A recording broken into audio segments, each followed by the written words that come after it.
Hello, everyone. Welcome to the show. Well, it's time for another interview. My guest today is an actor as well as the executive producer at Bar S Productions. And there's more to this person, I'm sure we'll find out as it goes along. Time to welcome Stenberg. Welcome to the show. Hi, folks. Well, thanks for having me. This is awesome. Good. I'm glad you're here, really. I know you were not feeling well, so we had to reschedule, right? But I'm glad you're here, so that's great. So now let's start with the acting. When did you start acting? My first professional gig was in 2001. So I'm born and raised in Saskatchewan, and I did a movie called The Tommy Douglas Story, which was a two-part miniseries produced by the CBC. And from there, I just got involved with the industry and did some more work and ended up pursuing it full-time after high school. Wow. So is it all movie acting, or do you do stage as well? I did do stage quite a bit as a youth. There's a production company in Regina called Do It With Class, and they're a premier youth theater company in Western Canada. And so I got involved with them for some stage training and then also high school drama. I'm very, very proud to say that when I was in high school, we were the very first youth production in North America to get the rights to Disney's Beauty and the Beast. Oh my goodness. That's so awesome. Yeah. Now, is my understanding you're living in Vancouver now, though? I was in Vancouver, and then during COVID, I decided to move back to my home province of Saskatchewan. Okay. To be quite honest, I didn't want to live in my 450 square foot apartment, and I didn't have any internet and I didn't have any television because I was always, out on the town. Right. And I thought, if I'm going to be here for 2 weeks in a lockdown, I'm going to go crazy. And of course, I had a feeling it was going to be longer than 2 weeks. So I came back home to the family cattle ranch. And spent my first couple months of quarantine on thousands and thousands of acres. Wow. Yeah, rather than 400 square feet. Yeah, big difference. That must have been a big change for you. It was because I spent 10 years in Vancouver and some time in Los Angeles. But it was a really great experience. Looking back 2 years ago, we had just started calving cows, and I was looking at some photos and I'm like smiling a lot. And I thought, wow, I can't believe I was so happy to get out of the city and just connect with my roots again. But I think it's, really crucial to reconnect with who you are, especially during these huge global transitions. For sure. I'm really happy I was able to come back and rediscover my roots. Very nice. Yeah. Good for you. I think that's awesome. So that explains now that you're being a summer organizer at the Saskatchewan New Democratic Party, right? Yes. So when did you start that? Well, at the very beginning of the pandemic. So we're talking like May 2020. Okay. I just started auditioning again. I just booked a feature film that shot out in Rocky Mountain House that summer. So I was still very involved in film and television. But also this is when the Black Lives Matter movement took off again. And I started to see a lot of racial injustices, especially towards the Indigenous populations of Canada. And if I had to listen to political leaders give promises and then not deliver one more time, I was going to go crazy. So I decided to go to university. Okay. So I found a program at the University of Regina in the philosophy, politics, and economics degree.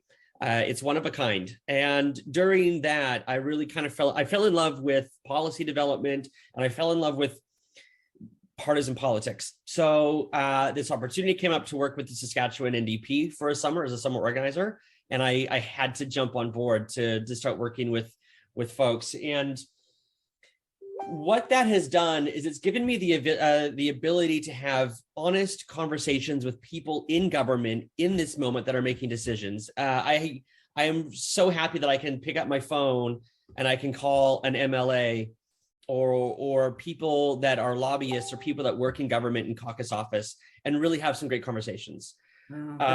So from there, I've started doing some activism here in the city of Regina and some more partisan politics work. But it really stemmed from that feeling of anger towards the world. Yeah. Interesting that, isn't it? Well, what does the summer organizer do? So I was responsible for a lot of the constituencies in and around Regina. And what we do is we build party capacity. So I connect with supporters in the party and caucus, and we just build capacity, whether that's creating events, whether that's helping with fundraising. It's really just about reinvigorating, the party and getting people excited again. So I hosted some days of action here in Regina, where we talked with folks on the doorstep by door knocking about raising the minimum wage in Saskatchewan. Currently, Saskatchewan has the lowest minimum wage in the province. And some would argue, well, we also have a lower standard of living, but in terms of the percentages, it just doesn't add up. So people in Saskatchewan can't afford to live. Even myself, I live paycheck to paycheck, and that's not cool. So we did some events around Pride. We did some events around pay equity. Once again, Saskatchewan is a province, one of, I think, 3 or 4 that has no pay equity legislation. So women or women identifying folks make 70 cents on the dollar compared to their male counterparts. So doing that type of activism, all about social equity and socioeconomic, bridging those gaps is really crucial to me. Right. That's great. Just trying to think of who I was just listening to. I was watching The View this morning, and they were talking about somewhere in the States where this politician is trying to bring this, like something about no gay, and wants to get at Disney World, and this person is identifies as a gay male. And so he was saying like gay, he was making fun of the fact that somebody didn't want that word used. But what he was asked was, that we were supposed to, we've moved forward. But he says, well, what happens is we move forward and then we step back again. Politics get involved, right? As you would, and that's the reason why I brought it up, is because some of the things you mentioned is, trying to move forward is so difficult, but we do make those steps. But next politician or next group party comes in to power, and then everything changes again, right? Change is hard. Change is difficult. But it's essential. Yes, because we can't just sit idle as the world changes. I think right now, because it was Earth Day 5 days ago, a huge conversation is environmental justice and the global climate, the warming climate. And I'm doing some research on a just transition from the energy field, from non-renewable energy into renewable energy, with a focus on labor in southern Saskatchewan. Right.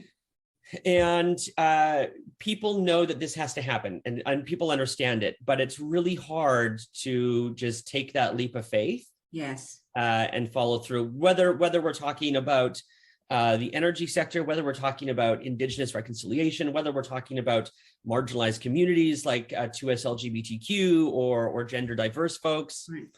Right. It's uncomfortable to change, but once the change happens, I think it's a really great feeling. Yeah, for sure. I agree with you 100%.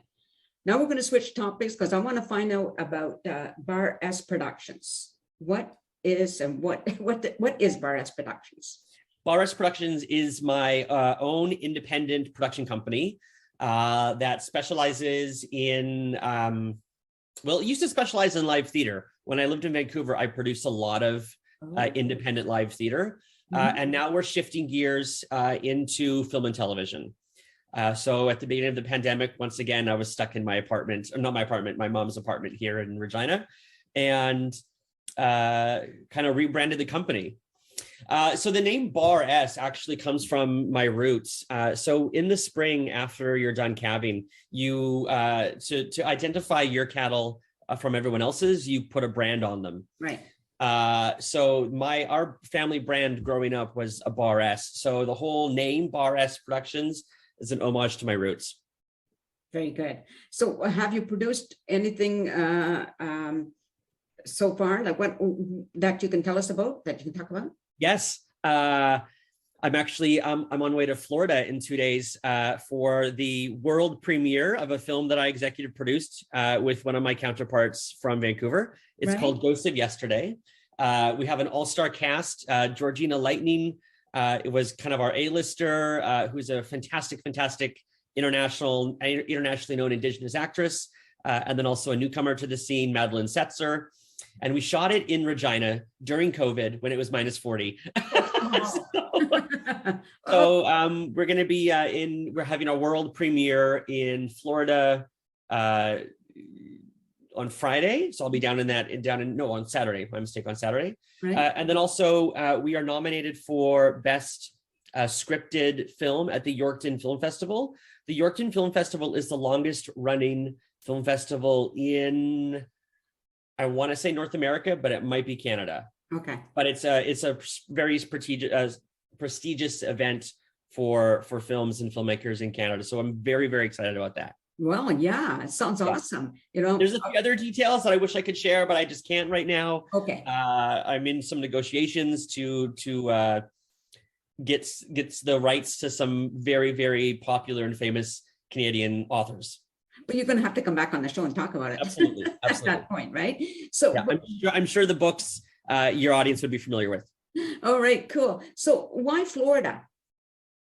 So we applied to a bunch of film festivals, okay. And this film festival just happens to be in Florida. So the life cycle of a short film is you write it forever, you fundraise forever, you shoot it over a weekend, and then you just submit it to festivals. So it just so happens that we get to go to Florida next week when it's going to be plus 30 degrees, which for me is nice because it just snowed in Regina a few days ago. Oh, you poor thing. That's why I'm living in Chilliwack. Mm-hmm. Yeah. I come from the cold, though. I come from the New Brunswick. I'm just wondering, you know, like how do I talk to many people who have multi-talented, multi things going on at the same time, and you know, I often wonder how difficult is it for you to be balancing everything? Because somewhere in there, you would hope that you would have a personal life as well, right? Yeah, to be quite honest, I think I let my personal life bleed into my professional career and they kind of become one and the same, okay. Which is probably extremely unhealthy.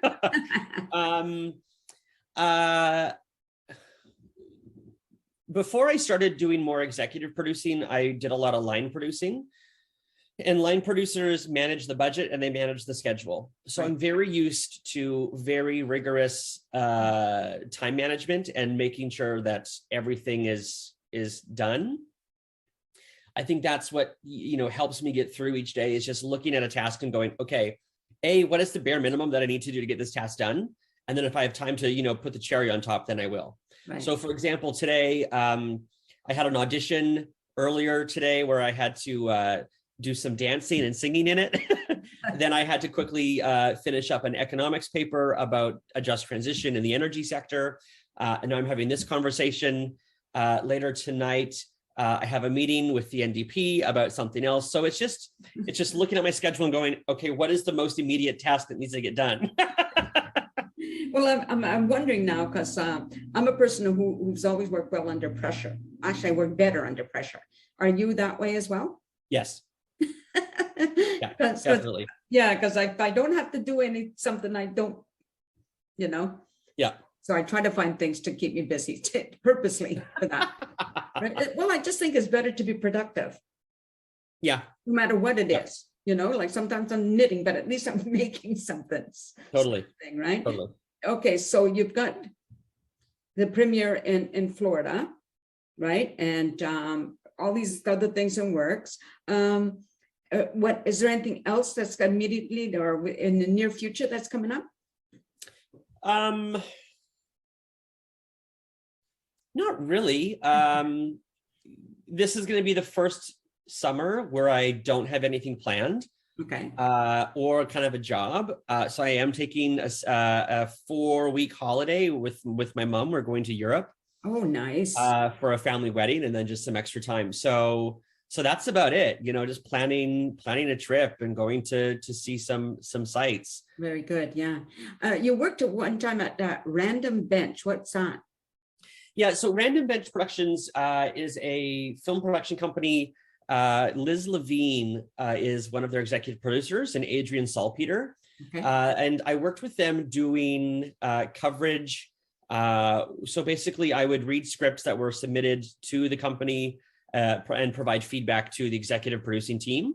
Okay. and some budget breakdowns. And I would just simply give them the evidence about the script. This is what the show is about. This is what's happening.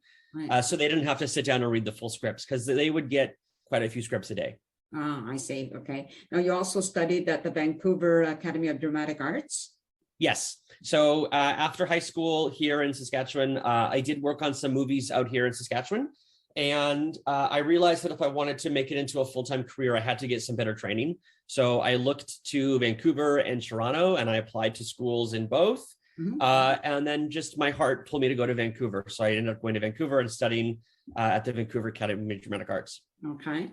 Now, I don't know what this is, so I'm going to ask you what former registrar at Vida Studies. Oh, it's the same institution. So after I finished school, Mhm. they decided to bring me on as a registrar and office manager.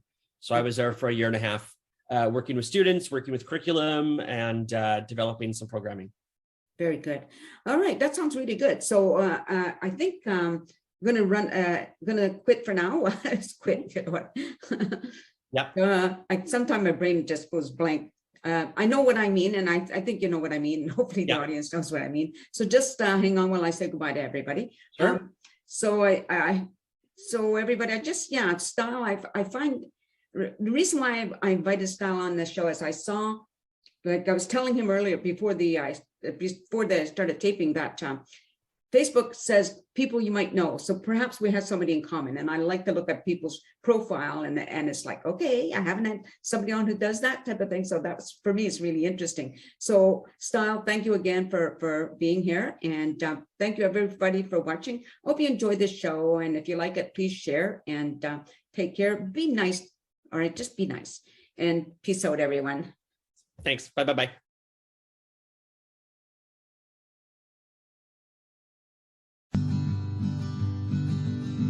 A sense of community, Chilliwack's a place to be. A sense of community where you're free. Rolling through the mountains, rolling through the valley, rolling through paradise with me.